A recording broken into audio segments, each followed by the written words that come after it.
अस्सलामु अलैकुम रहमतुल्लाहि व बरकातुहू।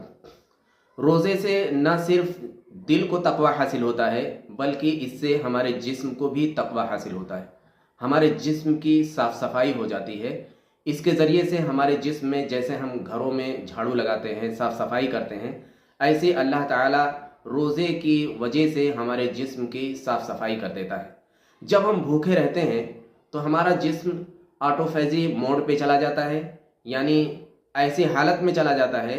कि हमारा जिस्म खुद को खाना शुरू कर देता है। जब हमारे जिस्म में एनर्जी ख़त्म होती है, जो कुछ हमने खाया पिया है वो ख़त्म हो जाता है, तो फिर हमारा जिस्म ज़िंदा रहने के लिए, काम करने के लिए, एनर्जी हासिल करने के लिए उसमें जो बचे कुची चीज़ें होती हैं, जो ख़राब मादे होते हैं, उनको, जो फ्री रेडिकल्स होते हैं, उनको खाना शुरू कर देता है। और ये सिस्टम, ये निज़ाम अल्लाह रब्बुल इज़्ज़त ने हर जानदार के जिस्म में रखा हुआ है। वो उन्हीं ख़राब मादों को खा करके उसको एनर्जी में कन्वर्ट कर देता है और उससे अपना काम चलाता है।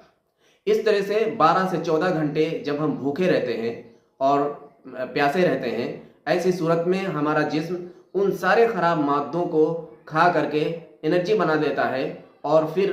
30 दिन, 1 महीने मुसलसल ये काम करते रहने से हमारा जिस्म मुकम्मल तौर से रेडिकल से फ्री हो जाता है और दूसरे जो नुकसानदेह मादे हैं जो हमारे जिस्म से खारिज नहीं हो पाते, हमारे पेशाब के ज़रिए से या पसीने के ज़रिए से खारिज नहीं हो पाए हैं, वो फंसे हुए हैं, उनको वो खा लेता है और वो ख़त्म हो जाते हैं, साफ़ हो जाते हैं।